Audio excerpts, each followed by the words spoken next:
Hello students, आज का जो हमारा टॉपिक है वो है ग्रेटेस्ट इंटीजर फंक्शन, जिसको हम शॉर्ट फॉर्म में क्या बोलते हैं, GI.F, और इसे हम क्या बोलते हैं, स्टेप फंक्शन, फ्लोर फंक्शन।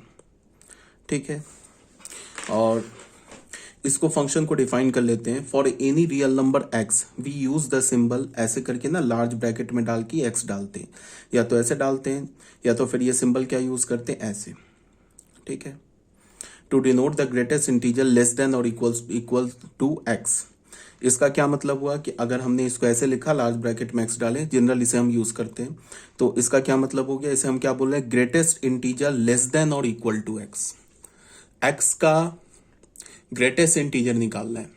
ठीक है, इसे हम क्या बोलेंगे, ग्रेटेस्ट इंटीजर। वो ग्रेटेस्ट इंटीजर क्या होना चाहिए, या तो छोटा होना चाहिए या तो इक्वल टू एक्स होना चाहिए। इसका क्या मीनिंग अभी समझ में आ जाएगा। जैसे हमने इसको बोला y is equal to F X, ऐसे लिख लो, ऐसे लिख लो। इसका क्या मतलब है, greatest integer just less than और इक्वल टू एक्स। इसका मतलब क्या है, तुम ऐसे देखो, अगर हमने ना, इसका ये मतलब हुआ कि अगर हमने ऐसे लिखा 7.21, ठीक है, इसका क्या मतलब हुआ, greatest integer just less than और इक्वल टू 7.21। तो 7.21 से जस्ट ग्रेटेस्ट इंटीजर निकालना है, 7.21 से जस्ट छोटा ग्रेटेस्ट इंटीजर निकालना है। ठीक है, तो 7.21 से जस्ट छोटा कौन सा इंटीजर है, जो ग्रेटेस्ट है वो है 7।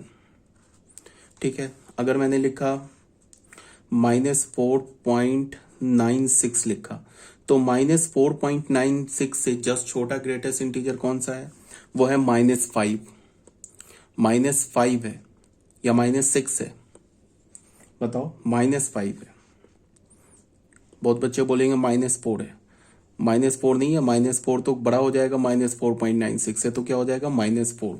अगर मैंने तुम्हें लिखा 2.301, 2.301 से जस्ट छोटा ग्रेटेस्ट इंटीजर कौन सा है, वो है 2। छोटा जाना है, आगे नहीं जाना है, राइट हैंड साइड में नहीं जाना है, लेफ्ट हैंड साइड में जाना है, वो क्या हो जाएगा, 2। अगर मैंने ना तुम्हें मान लो 0 का ग्रेटेस्ट इंटीजर बोला, 0 क्या हमारा इंटीजर है, तो 0 का ग्रेटेस्ट इंटीजर 0 ही होगा। कोई भी इंटीजर अगर हम लोग ले ले, -1 ले ले, तो -1 का भी ग्रेटेस्ट इंटीजर क्या होगा, -1। ठीक है, किसी भी इंटीजर का जो ग्रेटेस्ट इंटीजर होता है ना, वो सेम नंबर होता है।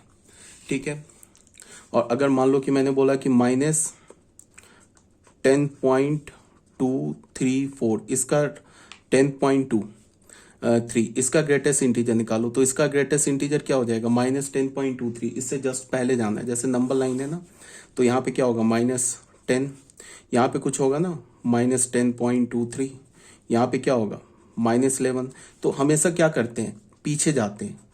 तो पीछे जाओगे और उससे पीछे जाने के बाद जो पहला इंटीजर आ जाए ना, वो उसका आंसर हो जाएगा। तो क्या हो जाएगा इसका आंसर, -11।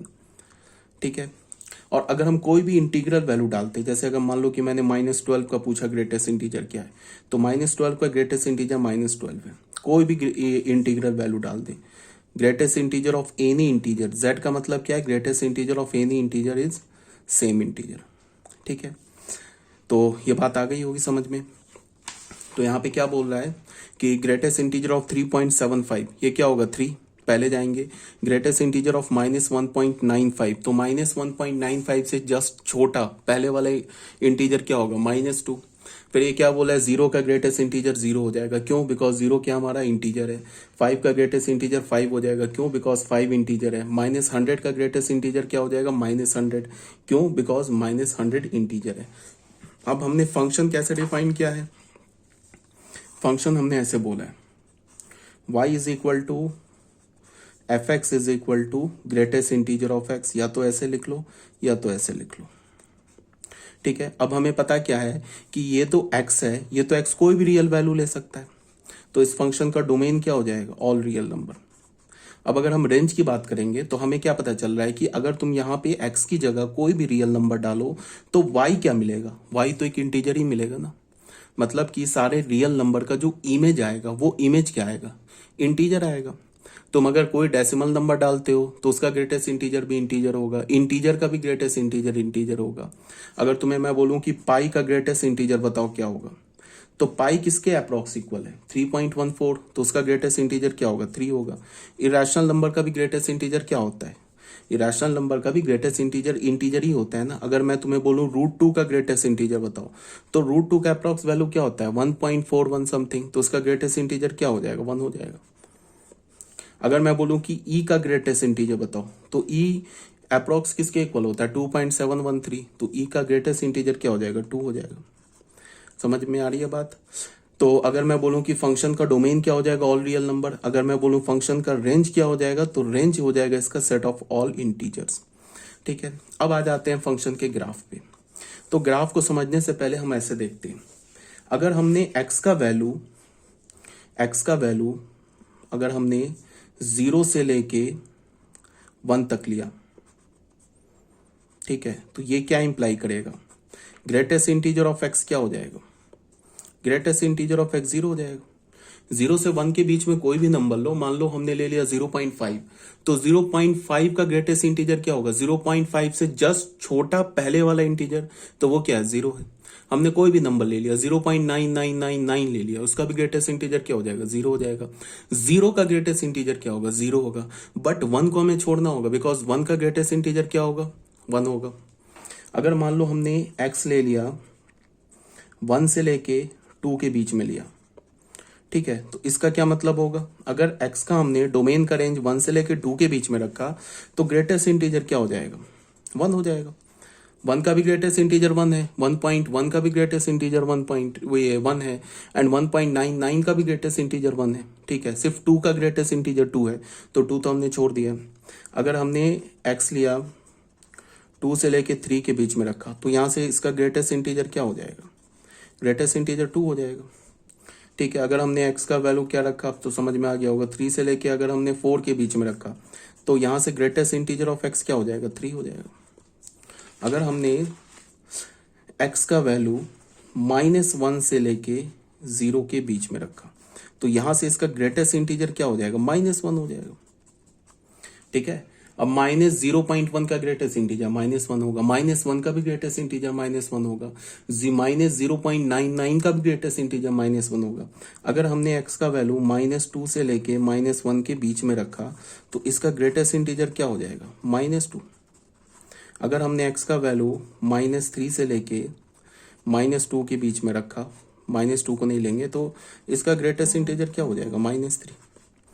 ठीक है, तो इस बात को ध्यान में रखते हुए हम क्या करेंगे कि ग्रेटेस्ट इंटीजर फंक्शन का ग्राफ ड्रॉ करेंगे। ये काफी इंपॉर्टेंट फंक्शन है, तो बिल्कुल ध्यान से देखो। हमने क्या किया, ग्राफ ड्रॉ करने के लिए हम क्या बोलते हैं कि एक्स एक्सिस पर क्या रखते हैं, एक्स एक्सिस पर हम डोमेन को रखते हैं, और वाई एक्सिस पर क्या रखते हैं हम रेंज को रखते हैं। अब पूरा वाई एक्सिस क्या होता है कोडोमेन। देखो 0 का ग्रेटेस्ट इंटीजर क्या होगा, 0 का ग्रेटेस्ट इंटीजर 0 हो जाएगा।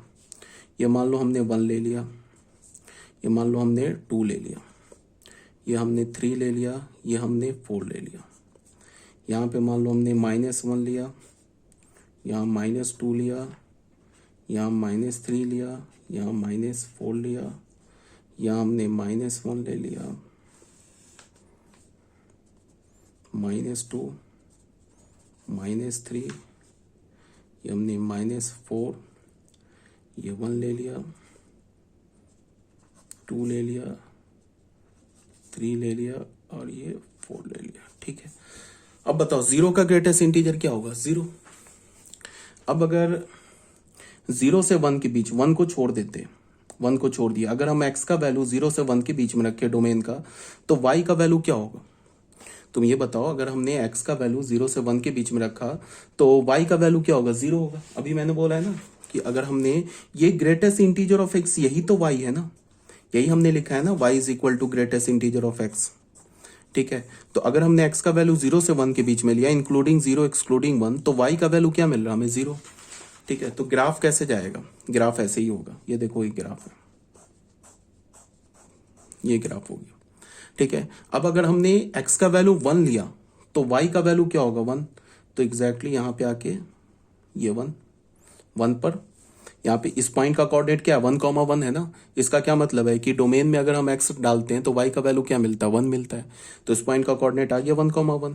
अब अगर हम x का वैल्यू ना 1 से लेके 2 के बीच में लेते हैं, 1 लेंगे तो उस पर तो 1 आ गया, 1 से लेके 2 के बीच में लेते, 2 नहीं लेते, तो 1 से लेके 2 के बीच में लेंगे तो क्या होगा बताओ, उसका ग्रेटेस्ट इंटीजर क्या हो जाएगा 1। तो 1 से लेके 2 के बीच में हर एक नंबर का ग्रेटेस्ट इंटीजर 1 होगा, तो ग्राफ कैसे चलेगा, ऐसे चलेगा, ठीक है। बट 2 पर ग्रेटेस्ट इंटीजर क्या होगा, देखो अगर मैंने ऐसे ग्राफ को छोड़ दिया ना तो फिर गड़बड़ हो जाएगा। क्यों गड़बड़ हो जाएगा, बिकॉज 2 के क्रॉसपॉन्डिंग ना ये पॉइंट आ जाएगा। बात को समझो ध्यान से। इस पॉइंट का कोऑर्डिनेट क्या है 2,1, तो इसका मतलब क्या है कि जब हम x का वैल्यू 2 डालेंगे तो y का वैल्यू 1 मिलेगा। इसका मतलब क्या है कि 2 का ग्रेटेस्ट इंटीजर क्या है, 2 का ग्रेटेस्ट इंटीजर 1 है, जो कि फॉल्स है। तो इसको हम ऐसे नहीं छोड़ सकते, यहाँ पे एक हमें होल डालना होगा। ये होल क्या बता रहा है, ये होल बता रहा है कि 2 पर फंक्शन और इस होल के जस्ट ऊपर, इस होल के जस्ट ऊपर एक हमें पॉइंट डालना होगा ऐसे। ये अब क्या बता रहा है कि 2 का ग्रेटेस्ट इंटीजर 1 नहीं है, 2 का ग्रेटेस्ट इंटीजर 2 है। इस पॉइंट का कोऑर्डिनेट क्या है 2,2। इसका मतलब क्या है कि फंक्शन में हम x का वैल्यू 2 डालेंगे तो y का वैल्यू 2 मिलेगा, जो कि ट्रू है। तो 2 पे क्या हो गया, ग्रेटेस्ट इंटीजर 2 हो गया। अब 2 से 3 के बीच में आ जाओ, 2 से 3 के बीच में, 3 को नहीं ले रहे हैं, 2 से 3 के बीच में ग्रेटेस्ट इंटीजर क्या है 2 है। तो ये लाइन कैसे चलेगा, ऐसे चलेगा। एग्जैक्टली जो 3 के ऊपर है ना, एग्जैक्टली 3 के ऊपर ऐसे यहाँ पे आके होल हो जाएगा। ये होल क्यों होगा, बिकॉज अगर मैं इस होल को फिल कर दूं ना तो इसका क्या मतलब हो गया, इसका ये मतलब हो गया, अगर मैं इस होल को फिल कर दूं तो इसका क्या मतलब हो गया, इसका ये मतलब हो गया कि 3 पर ग्रेटेस्ट इंटीजर 2 है, जो कि फॉल्स है। 3 पर तो ग्रेटेस्ट इंटीजर 3 है ना, तो हमें क्या करना होगा, एग्जैक्टली यहाँ पे आके एक पॉइंट ऐसे देना होगा, ठीक है। अब 3 और 4 के बीच में क्या ग्रेटेस्ट इंटीजर, 3 और 4 के बीच में ग्रेटेस्ट इंटीजर तो 3 है, तो ऐसे चलेगा। एग्जैक्टली 4 पर आके क्या होगा, फिर होल हो जाएगा। यहां से हम लोग ऐसे लेके चलेंगे, ठीक है, यहां पे आके ये होल हो जाएगा। तो 4 पर क्या होगा, ग्रेटेस्ट इंटीजर 4 होगा, तो इसका मतलब ये यहां पे आके ये ऐसे होल हो जाएगा, पॉइंट आ जाएगा। ये तो हो गया कि जब हम लोग ऐसे ही ग्राफ आगे बढ़ता जाएगा, ठीक है। अगर ये 5 है ना यहाँ पे, तो 0 से लेके 5 तक ऐसे चलेगा, एग्जैक्टली 5 के ऊपर आके क्या हो जाएगा, ये ऐसे करके होल हो जाएगा, ठीक है। तो 0 से लेके इन्फिनिटी तक हमने ग्राफ ड्रॉ कर लिया। अब आ जाओ माइनस इन्फिनिटी से लेके 0 तक। अब ये बताओ -1 पर ग्रेटेस्ट इंटीजर क्या होगा, -1। तो यहां से आए हम लोग, यहां से ऐसे और यहां से ऐसे, तो ये पॉइंट दे दिया, ठीक है। अब बताओ 0 से लेके -1 के बीच में ग्रेटेस्ट इंटीजर क्या होगा, 0 से लेके -1 के बीच में ग्रेटेस्ट इंटीजर -1 होगा, तो यहां से ये लाइन चलेगा। अब अगर मैं ऐसे ग्राफ को छोड़ दूं ना, फिर गलत हो जाएगा। इसका क्यों गलत होगा, बिकॉज 0 पर तो ये 0 पॉइंट दिखा रहा है, फिर 0 पर -1 भी दिखा रहा है, जो कि फॉल्स है। 0 पर तो 0 ही होगा ना।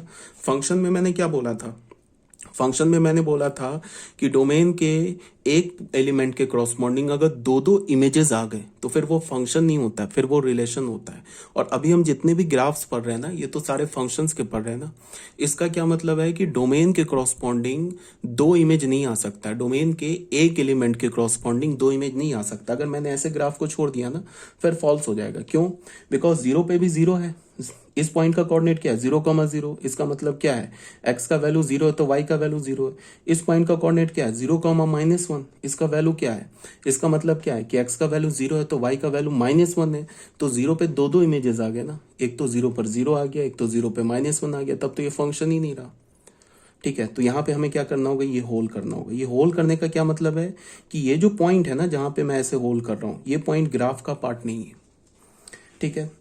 अब आ जाओ -2 पर क्या होगा, -2, ये जो ऐसे करके मैं डॉटेड लाइन कर रहा हूं ना, ये भी ग्राफ का पार्ट नहीं है। -2 पर क्या होगा, -2 पर -2, तो यहां पे ऐसे हो जाएगा ये, ठीक है। हमारा पॉइंट हो गया। अब -2 से -1 के बीच में फंक्शन क्या होगा, -2 से -1 के बीच में फंक्शन का वैल्यू क्या होगा, -2। तो यहां से ये ऐसे ये आया और एग्जैक्टली इसके ऊपर आके यहाँ पे होल हो जाएगा ऐसे करके। अब यहाँ पे होल क्यों होगा? अगर मैं इसको फिल कर दूं ना, तो फिल कर दूं तो इसका क्या मतलब होगा कि -1 पर इमेज -1 भी है और -1 पे इमेज -2 भी है। तो अगर मैं फिल कर दूं तो ये तो ग्राफ पे पॉइंट आ जाएगा। तो अगर ये पॉइंट ग्राफ पर आ गया, इसका क्या मतलब है? इस पॉइंट का कोऑर्डिनेट क्या, -1, -2। तो इसका मतलब क्या कि फंक्शन में अगर मैं -1 डालूंगा तो उसका इमेज -2 मिलेगा, जो कि फॉल्स है। -1 पर ग्रेटेस्ट इंटीजर क्या, -1 है ना। तो ये पॉइंट तो सही है, बट ये पॉइंट नहीं हो सकता, इसीलिए यहाँ पे मैंने होल बनाया है, ठीक है। अब -3 पर ग्रेटेस्ट इंटीजर क्या है, -3। तो एग्जैक्टली -3 के यहाँ पे एक पॉइंट आ गया। अब -2 से -3 के बीच में क्या है, -3। तो ये फिर स्ट्रेट लाइन ऐसे चलेगा। अब एग्जैक्टली इसके आगे ऊपर हमें क्या बनाना होगा, ऐसे होल। यहाँ पे होल क्यों बनाया? अगर मैं इसको फिल कर दूं ना, तो -2 पर इमेज क्या हो जाएगा, -2 भी, और -2 पर इमेज क्या हो जाएगा, -3 भी। बिकॉज इस पॉइंट का कोऑर्डिनेट क्या है, -2, 3। तो इसका मतलब x का वैल्यू -2 डालेंगे तो y का वैल्यू -3 मिलेगा, जो कि फॉल्स है। x का वैल्यू अगर तुम -2 डालोगे तो ग्रेटेस्ट इंटीजर का वैल्यू क्या मिलेगा, -2 ना। तो ये हो गया। सेम इसी लॉजिक से क्या करेंगे यहाँ पे, तो ऐसे हो जाएगा ये तो पॉइंट आ जाएगा, और यहां से यहां एग्जैक्टली इसके ऊपर आके होल बन जाएगा, ठीक है। तो ये ग्राफ हो गया, ये ऐसे करके जाएगा अप टू यहां से -∞ तक, और ये ऐसे करके जाएगा अप टू +∞ तक। तो ऐसे करके ग्रेटेस्ट इंटीजर फंक्शन का ग्राफ आ जाएगा, ठीक है। अब ग्राफ का कौन सा पोर्शन है, ये जो डॉटेड लाइन है ये ग्राफ का पार्ट नहीं, ग्राफ का पार्ट ये देख लो पॉइंट, और ये ऐसे, ये ग्राफ का पार्ट है। यहाँ पे पॉइंट, यहाँ पे होल, यहाँ पॉइंट, यहाँ होल, यहाँ पॉइंट, यहाँ होल, ऐसे करके ये ग्राफ का पार्ट है, ठीक है। अगर तुम इसको डायरेक्टली बनाना चाहते हो एक ही इसमें, तो बस सिंपल सा है, ऐसे बना लो, पॉइंट होल, थोड़ा ऊपर करके पॉइंट होल, ऐसे बना लो।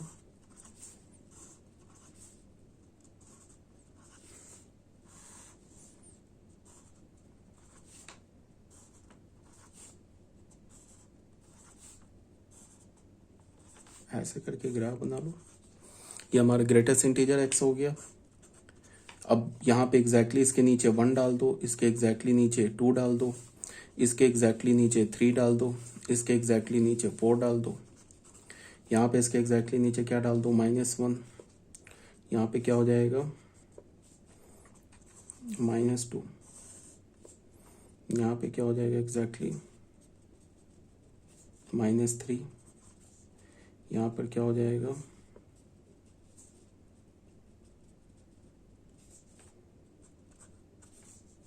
ये हो गया -1, ये हो गया -2, ये हो गया -3, ये हो गया -4, ये हो गया -5, ये हो गया 0, यहाँ से ये 1, ये 2, इसके एग्जैक्टली 3, जितना बनाना चाहते हो तुम, ठीक है। ये ग्रेटेस्ट इंटीजर फंक्शन का ग्राफ हो गया, ठीक है। तो फंक्शन हमने कैसे डिफाइन किया, f R2R, डोमेन फंक्शन का हमेशा फर्स्ट सेट होता है R, एंड रेंज फंक्शन का क्या हो जाएगा, Z। ये हो गया ग्रेटेस्ट इंटीजर फंक्शन, ठीक है। इसको हम क्या बोलते हैं, स्टेप फंक्शन भी बोलते हैं, इसे फ्लोर फंक्शन भी बोलते हैं, इसे रैट जंप फंक्शन भी बोलते हैं। ये ऐसे नहीं लग रहा है कि हम फ्लोर पे जा रहे हैं, ऐसे करके ये स्टेप नहीं बना हुआ है, ऐसे करके स्टेप पे गए, फिर यहाँ से यहाँ, फिर यहाँ से यहाँ, फिर यहाँ से यहाँ, ऐसे करके फ्लोर फंक्शन भी बोलते हैं, स्टेप फंक्शन भी बोलते हैं, रैट जंप फंक्शन भी बोलते हैं, डिफरेंट नेम्स है इसकी। तो यहाँ तक क्लियर होगा आई थिंक, ठीक है। तो यही सारी बात यहाँ पे लिखी हुई है जो है ना, यहाँ पे ग्राफ मैंने ऑलरेडी बना दिया है, और ये सब जो मैंने तुम्हें बताया कि x का वैल्यू ये होगा तो y का वैल्यू ये होगा, ये सबको यहाँ पे डिटेल कर दिया है, देख लेना। और ये काफ़ी इंपॉर्टेंट, हाँ एक बात ये मैं बताना चाह रहा हूँ कि फंक्शन का ग्राफ समझना मोस्ट इम्पॉर्टेंट है। तो जितने भी मैं ग्राफ्स बता रहा हूँ ना, एकदम रट जाना है, ग्राफ में क्या क्या रटना है बता रहा हूँ बार बार। मोस्ट इंपॉर्टेंट है फंक्शन का ग्राफ समझना और ग्राफ याद होना, बिकॉज फंक्शन के देखना अभी तो 11th क्लास है, अभी तुम फंक्शन सिर्फ 20% ही पढ़ोगे, 80% तो हमें 12th क्लास में पढ़ना है। तो ये मैं बता रहा हूँ कि फंक्शन का जो मैक्सिमम क्वेश्चन सॉल्व होता है ना, जो जेई मेंस एडवांस के लिए, वो ग्राफिकल अप्रोच लेते हैं उसमें। अगर तुम्हारा ग्राफ क्लियर होगा, ग्राफ याद होगा, डोमेन रेंज याद होगा, तो फिर फंक्शन में कुछ नहीं रह जाता है। तो फंक्शन का ग्राफ याद रहना, डोमेन रेंज याद रहना, फंक्शन के ग्राफ की प्रॉपर्टीज याद रखना, ये काफ़ी इंपॉर्टेंट है। ठीक है, तो ये बात हो गई। अब आ जाते हैं properties of greatest integer function. Greatest integer function का क्या क्या प्रॉपर्टीज है वो देख लेते हैं। If n is an integer, अगर हमारे पास स्मॉल n एक इंटीजर है and x is a real number, x हमारा क्या है, रियल नंबर है, स्मॉल n क्या हमारा इंटीजर है, x is a real number between n and n+1, x जो हमारा है ना रियल नंबर है किसके बीच में, n और n+1 के, n क्या हमारा इंटीजर है, देन तो ये सब प्रॉपर्टी है। अब आ जाते हैं प्रॉपर्टी नंबर 1, क्या बोल रहा है कि किसी भी इंटीजर के नेगेटिव का जो फ्रैक्शनल पार्ट होता है ना उसको तुम ऐसे लिख सकते हो, मतलब -n का फ्रैक्शनल पार्ट लो या n के फ्रैक्शनल पार्ट में, सॉरी फ्रैक्शनल पार्ट बोलो, ग्रेटेस्ट इंटीजर में तुम माइनस मल्टीप्लाई कर दो, -n का ग्रेटेस्ट इंटीजर लो या ग्रेटेस्ट इंटीजर n का लेके उसको माइनस से मल्टीप्लाई करो, रिजल्ट इक्वल है। यहाँ पे क्या होना चाहिए, n क्या होना चाहिए, n इंटीजर होना चाहिए। ठीक है, कोई रियल नंबर होगा उसके लिए नहीं वैलिड है, सिर्फ इंटीजर के लिए वैलिड है। फॉर एग्जाम्पल देख लो, अगर मैं तुम्हें -2 का ग्रेटेस्ट इंटीजर बोलूं लिखने के लिए, तो -2 का ग्रेटेस्ट इंटीजर को तुम नहीं लिख सकते हो minus of greatest integer of 2। इसमें क्या प्रॉब्लम है, -2 का भी ग्रेटेस्ट इंटीजर -2 होगा, यहाँ 2 का ग्रेटेस्ट इंटीजर 2 होगा, 2 के आगे एक माइनस लगा है तो -2 इज इक्वल टू -2। अगर मैं तुम्हें बोलूँ -100 का ग्रेटेस्ट इंटीजर निकालने के लिए, तो -100 के ग्रेटेस्ट इंटीजर को -100 ऐसे लिख सकते हो। बट अगर मैं तुम्हें बोलूँ -2/3 का ग्रेटेस्ट इंटीजर निकालने के लिए, तो इसको तुम ऐसे नहीं लिख सकते हो -2.3, 2/3 नहीं 2.3। देख लो इसका ग्रेटेस्ट इंटीजर क्या होगा, -3, इसका ग्रेटेस्ट इंटीजर क्या होगा, 2.3 का ग्रेटेस्ट इंटीजर क्या होगा 2, तो यहाँ माइनस है तो ये -2 आ जाएगी, आपस में इक्वल नहीं है। ठीक है, तो इसका क्या मतलब है कि minus of greatest integer of n is equal to minus of ये माइनस ऑफ n का greatest integer is equal to minus of greatest integer of n। ये तभी वैलिड है when n belongs to integer, n हमारा क्या होना चाहिए, integer होना चाहिए, तभी जाके वैलिड है। अगर n इंटीजर नहीं है तो फिर ये वैलिड नहीं है। ठीक है, अब आ जाते हैं हम लोग का प्रॉपर्टी नंबर 1 हो गया। अब आ जाते हैं प्रॉपर्टी नंबर 2 में, क्या बोल रहा है, greatest integer of x plus K. इसको हम क्या लिख सकते हैं, greatest integer of x plus K, मतलब ये जो k है ना, where k is any integer and x is any real number. अच्छा एक बात बताओ, अगर हमारे पास कोई x रियल नंबर होगा तो वो तो दो इंटीजर के बीच में ही लाई करेगा। ठीक है, x इंटीजर होगा तो दो नंबर के बीच में लाई करेगा। हाँ, ये भी हो सकता है कि वो x एक इंटीजर हो जाए अगर रियल नंबर है तो। ठीक है, यहाँ पे क्या बोल रहा है कि इसमें कंफ्यूज नहीं होना, ये x कोई भी इंटीजर हो। ठीक है, x इज एनी इंटीजर, ये sorry x is any real number और उसमें एक इंटीजर ऐड है, तो इसको तुम क्या कर सकते हो कि greatest integer of x plus k कर सकते हो, where k is any integer. इसका मतलब क्या है कि तुम कोई भी रियल नंबर लो, एनी रियल नंबर, इंटीजर भी रियल नंबर होता है। मान लो कि हमने एक रियल नंबर ले लिया 2.9 और उसके आगे k इंटीजर ऐड कर दिया, 5 ऐड कर दिया, तो इसका ग्रेटेस्ट इंटीजर क्या होगा, इसका होगा 7.9। 7.9 का ग्रेटेस्ट इंटीजर क्या हो जाएगा, 7 हो जाएगा। इसका ग्रेटेस्ट इंटीजर मैं ऐसे भी लिख सकता हूँ, 2.9 प्लस 5 है ना, इसको मैं ऐसे भी लिख सकता हूँ ग्रेटेस्ट इंटीजर ऑफ 2.9, और ये इंटीजर है ना, इसको बाहर कर दिया, ये दोनों इक्वल है। यहाँ से हमें क्या मिलेगा, यहाँ से हमें 7 मिलेगा और यहाँ से 2.9 का ग्रेटेस्ट इंटीजर क्या होगा 2, और ये 5 जोड़ दिया तो ये इक्वल हो गया। ठीक है, अब ये मैं क्या बोल रहा हूँ कि ये जो x है ये कोई भी रियल नंबर हो सकता है, x हमारा इंटीजर भी हो सकता है। मान लो कि हमने यहाँ पे ले लिया 3 + 4 ले लिया, अब x का काम ये कर रहा है और k का काम ये कर रहा है। x तो मैंने बोला ना कोई भी रियल नंबर होगा चलेगा, तो x हमने क्या ले लिया, x इंटीजर भी हो सकता है, तो -3 + 4 लिख लिया। तो इसको हम क्या लिख सकते हैं, इसको हम लिख सकते हैं ग्रेटेस्ट इंटीजर ऑफ 3 + 4। देख लो यहाँ से 3 + 4 7, यहाँ 3 + 4 7 का ग्रेटेस्ट इंटीजर भी 7 होगा। अगर हमने ऐसे लिखा, एक निगेटिव ले लेते, मान लो -2.5 ले लेते और +4 ले लेते, इसका ग्रेटेस्ट इंटीजर निकालते, तो इसका ग्रेटेस्ट इंटीजर क्या होगा बताओ। 4 में से अगर तुम 2.5 सब्ट्रैक्ट करोगे तो क्या होगा, 2.5। ठीक है, तो ये क्या हो जाएगा हमारा, इसका ग्रेटेस्ट इंटीजर क्या होगा 2.5, 2.5 का ग्रेटेस्ट इंटीजर 2 हो जाएगा।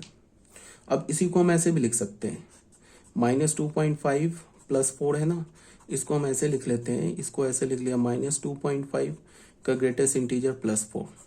-2.5 का ग्रेटेस्ट इंटीजर क्या होगा? -2 + 4 अगेन 2।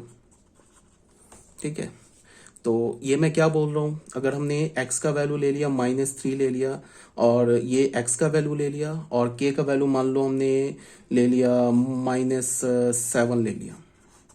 ठीक है, ये k का काम कर रहा है, ये तो इंटीजर, ये इंटीजर होना चाहिए, ये नॉन इंटीजर हो फिर गड़बड़ हो जाएगा, ये इंटीजर होना चाहिए। ये कोई भी रियल नंबर चलेगा, x तो कोई भी रियल नंबर चलेगा, x का वैल्यू जो है ना वो इंटीजर भी हो सकता है, नेचुरल नंबर भी, रैशनल इरेशनल, कोई भी रियल नंबर चलेगा, बट ये इंटीजर होना चाहिए, तभी हम रूल लगा सकेंगे। तो इसको हम क्या लिख सकते हैं? -3 -7 -10, -10 का ग्रेटेस्ट इंटीजर -10। इसी को हम ऐसे भी लिख सकते हैं, -3 -7, ऐसे लिखा है ना, -3 + -7, तो ये तो k का काम कर रहा है, तो इसको हमने क्या लिख दिया? -3, और k को बाहर निकाल दिया, तो k बाहर क्या है? k हमारा -7 है, तो -7 बाहर आ गया। -3 का ग्रेटेस्ट इंटीजर क्या होगा? -3 - 7 = -10। तो आई थिंक अब आ गया होगा समझ में आपको प्रॉपर्टी। ये था प्रॉपर्टी नंबर 2। अब आ जाओ प्रॉपर्टी नंबर 3 में। हाँ, ये सिर्फ 3 ही प्रॉपर्टी हमें याद रखना है, प्रॉपर्टी नंबर 1, प्रॉपर्टी नंबर 2 और प्रॉपर्टी नंबर 3। उसके बाद की जितनी भी प्रॉपर्टीज देख रहे हो ना, इसको याद रखने की कोई जरूरत नहीं है, ये सब इसी से फर्स्ट, सेकंड और थर्ड से डिराइव हो जाएगा, देन एंड देयर आप डिराइव कर लोगे। तो सिर्फ याद हमें पहला 3 प्रॉपर्टी रखना है, 1, 2 एंड 3। ये पहला प्रॉपर्टी, ये दूसरा प्रॉपर्टी, ये तीसरा प्रॉपर्टी। अब आ जाओ, ये क्या बोल रहा है? -x का ग्रेटेस्ट इंटीजर क्या होगा? Minus of greatest integer of x -1। ठीक है, where x is any real number. x हमारा क्या होगा? x हमारा कोई भी रियल नंबर हो जाए, ये चलेगा, एनी रियल नंबर। x हमारा इंटीजर भी हो सकता है। फॉर एग्जाम्पल देखो क्या बोल रहा है, ये बोल रहा है ना, माइनस ऑफ x का ग्रेटेस्ट इंटीजर, ये minus of greatest integer x -1, ऐसे हमने बोल दिया। ठीक है, ये जो ट्रू है ना, for all x belongs to R, कोई भी दुनिया का रियल नंबर हो उसके लिए चलेगा। मान लो कि हमने x का वैल्यू ले लिया -2.4, ये माइनस नहीं 2.4 ले लिया, 2.4 ले लिया, तो इसको हम, इसका ग्रेटेस्ट इंटीजर क्या होगा? -3 होगा ना ग्रेटेस्ट इंटीजर। इस -2.4 के ग्रेटेस्ट इंटीजर को हम ऐसे भी लिख सकते हैं ना, एक माइनस बाहर निकाल दे, x का काम क्या कर रहा है? 2.4, इसको हम ऐसे लिख दे, एक -1 ऐसे कर दे, तो 2.4 का ग्रेटेस्ट इंटीजर क्या होगा? 2.4 का ग्रेटेस्ट इंटीजर 2 होगा, तो एक माइनस बाहर है, तो -2 -1 -3। ठीक है ना, तो मैं क्या बोल रहा हूं कि x कोई भी रियल नंबर हो जाए, x का वैल्यू इंटीजर भी हो जाए, तो भी ये रूल वैलिड है। ठीक है, तो मैंने तुम्हें 3 रूल बताए। पहला रूल मैंने क्या बताया, और सिर्फ यही 3 रूल याद रखना है तुम्हें। मैंने बोला कि minus of greatest integer of n is equal to minus greatest integer n, ये first rule, where n belongs to z। उसके बाद मैंने क्या बताया, x plus k is equal to greatest integer of x plus k, where क्या है? x कोई भी रियल नंबर हो, any real number, and but k integer होना चाहिए। तीसरा रूल क्या बताया, minus of greatest integer x is equal to minus time greatest integer x -1। ये x कोई भी रियल नंबर हो, इंटीजर हो जाए, रैशनल हो जाए, इरेशनल हो जाए, नेचुरल हो जाए, होल हो जाए, कोई भी दुनिया का रियल नंबर हो जाए, ये 3 रूल तुम्हें याद रखना है। अब बाकी जो रूल है ना, इसको कोई याद रखने की जरूरत नहीं है, बस इस 3 रूल से बाकी के सारे जो रूल्स है ना या प्रॉपर्टीज हैं वो डिराइव हो जाएंगे। देखो पहला प्रॉपर्टी क्या बोल रहा है, greatest integer of x plus minus greatest integer of x। ठीक है, तो इसमें क्या बोल रहा है, इसको तुम ऐसे देख लो, greatest integer of x plus of minus greatest integer of x। तो इसको मैं क्या लिख सकता हूं, मैं रूल नंबर 1 को यूज करके मैं क्या लिख सकता हूं, इस ग्रेटेस्ट इंटीजर ऑफ x को मैंने कुछ नहीं छोड़ा, एज इट इज रहने दिया। इस जो है ना greatest integer of minus x, इसमें मैंने रूल 1 यूज कर लिया। अब मैंने क्या मान लिया कि ये x जो है ना इंटीजर है, इसको तो मैंने एज इट इज रहने दिया, इसको मैंने x को क्या मान लिया कि ये x इंटीजर है। तो इसमें क्या हो जाएगा, greatest integer of minus n क्या हो जाएगा, minus greatest integer of n। तो इसको क्या, ये माइनस बाहर आ जाए, greatest integer of -1, sorry rule 1 नहीं यूज किया, रूल हमने क्या कर लिया, यहाँ रूल 1 यूज किया है, इसमें सॉरी यहाँ रूल 1 यूज किया है, इसमें हमने रूल 3 यूज किया है। ठीक है, तो रूल 3 में क्या लिखा हुआ है कि ग्रेटेस्ट इंटीजर ऑफ -x। ठीक है, बट इसमें ना अगर तुम -2 लोगे, यहां पे क्या है यार कि इसमें क्या बोल रहा है, x not belongs to z। X हमारा इंटीजर नहीं होगा। ये जो रूल है ना minus greatest integer of X, ये किसी भी रियल नंबर के लिए ट्रू है। एग्जांपल देख लो, माइनस अगर मैंने 2 लिया ना, इसका ग्रेटेस्ट इंटीजर को मैं ऐसे लिख सकता हूँ माइनस ग्रेटेस्ट इंटीजर ऑफ गड़बड़ है -2 -1, तो यहाँ गड़बड़ है, सॉरी। ये जो रूल है ना ये r माइनस जेड के लिए वैलिड है, सॉरी गलत मैं बोल गया। ये जो रूल है ना ये r माइनस जेड के लिए वैलिड है, ये रूल। और ये रूल किसके लिए वैलिड है? सिर्फ इंटीजर के लिए। और ये जो रूल है ना ये रियल नंबर, x कोई भी रियल नंबर हो और k का वैल्यू कोई भी इंटीजर हो उसके लिए वैलिड है।